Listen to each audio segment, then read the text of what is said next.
Everyone who likes PvP knows me. That's my goal. That's definitely my goal. I want to be like I want the channel to be like a hub for PvP things, and like I want to bridge the gap between like new players being absolutely clueless about everything and giving them a window to play, to being like better, playing better, giving them like actual good tips. Because as much as I really like all these other content creators, like you might like watch a content creator that you really like for his personality, but they might not really give you like actual good advice, like advice that's gonna get you to be better in the long term. Like these sort of things, like only like good players can really advise you to like actually, you know, start adopting like viable strategies and such. Because like someone who's like just making content just for the sake of it might tell you, yeah, this weapon's really good at PvP, or like straight swords are the best PvP weapon in Dark Souls 3, right? You guys heard that? Straight sword is the best PvP weapon in Dark Souls 3. Well, this sort of stuff, like this is what like new players are exposed to, and that kind of twists their impression of the game, that like skews how they see the game, and they don't see it through the proper lenses after that, because they've been exposed to like some misinformation, and it's hard to get them off that pattern until you like prove them otherwise the hard way. Like maybe like after a few years of experience they'll start to figure out that, oh, okay, straight sword maybe is not really one of the best weapon, you know. So you need like people like you need people that are experienced at the game who can like point you to the right direction. And I say point you, I know most of you guys out there already know like what I'm saying here, and especially because we're at the end of the Dark Souls 3's life cycle, and you guys have already been through that experience yourself to reach that conclusion that, okay, Murky and Curve Swords are actually the best weapons, right? You guys already went through the experience to reach that conclusion. But a lot of new players like really never went through that, and some of them actually will never really go through that thought process either, and they'll like always think, since the beginning they started playing, they'll always think that like straight sword is the best or something. Same as massive parry lord in the start. To be fair though, parrying is like one of the ways, like being like straight sword with a parry tool, it's one of the few ways that you can trump skills and like make it become like sort of a more of a luck based interaction. It's sort of like a way around skills that's technically like viable. Well, I'm gonna say viable with a big asterisk. It is technically viable to be a 50-50 player, especially if you're on high lat. It's just not skillful, and it's gonna get you killed in the long term. But it is still viable for, you know, some situations.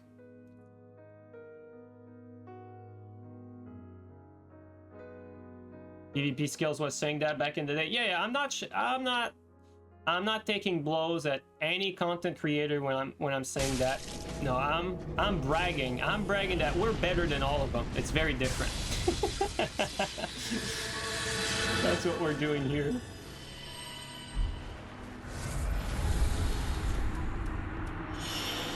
Oops, not that ring. Do I want...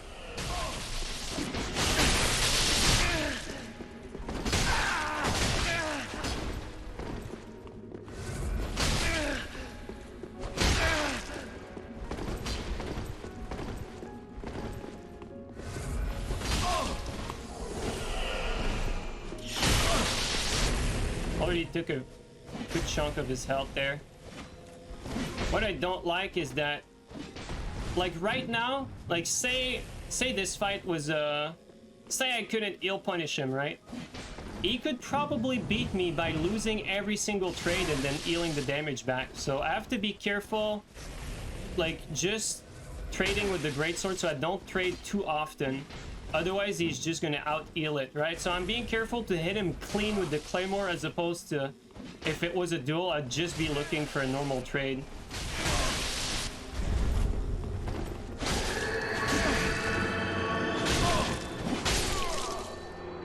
I saw an opportunity there.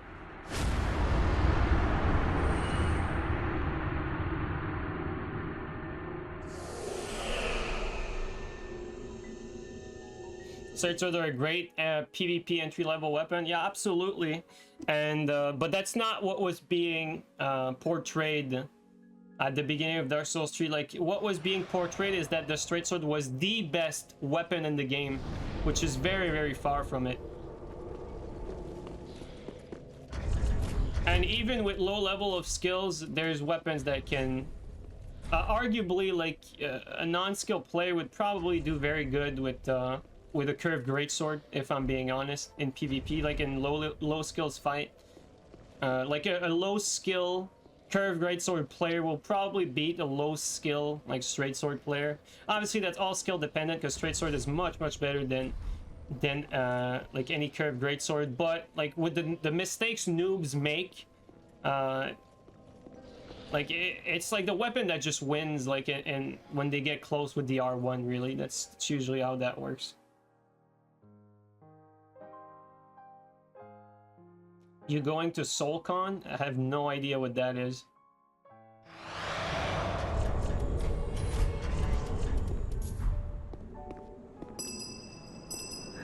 Remember when the LKSS was the best weapon? Oh yeah, exactly. I remember that as well.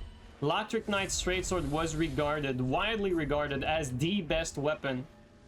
And you don't get there without casual content creators, casual PvP content creators telling you that.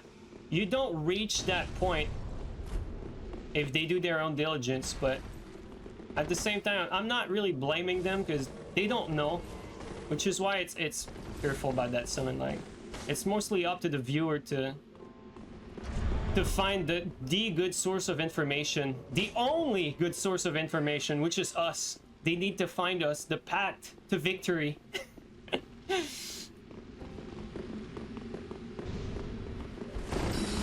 I know it's funny because sometimes that pisses people off when I talk like that, but I like to put a bit of irony and some truth. So we're not the only good source of info, but we're definitely one of the best.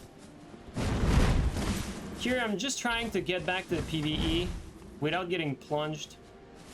There you go. Exactly what we wanted.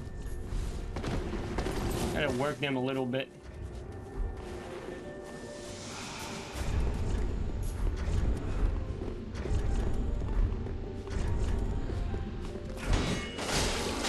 Very bad timing on me there.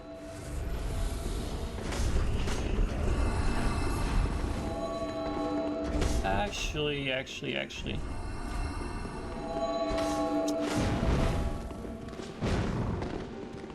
The door is always annoying because it stalls.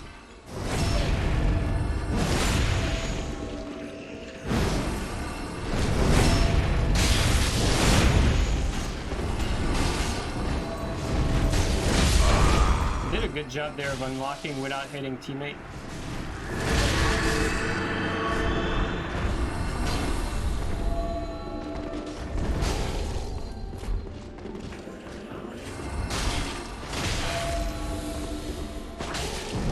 Amazing. I would fucking lock onto teammate there. Skip, but PvE finished it. Nice.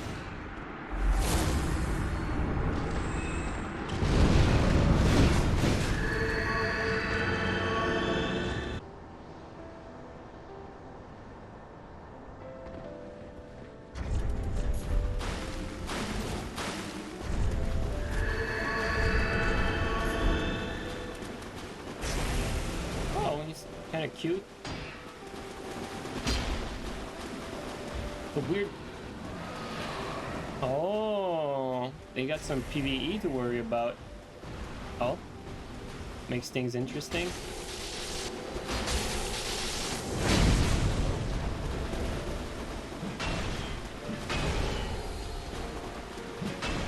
I feel like PvE might be coming soon.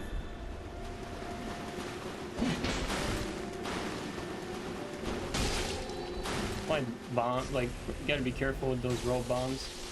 Make sure you don't overuse them.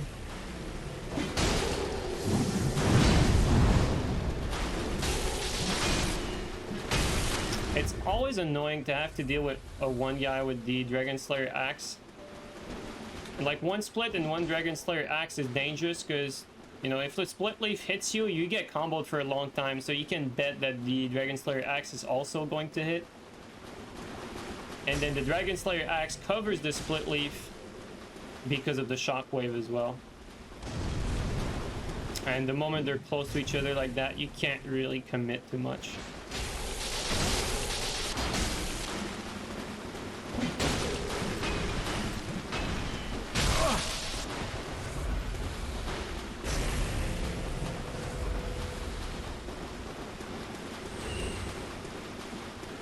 Amazing. My Aldrich died somewhere.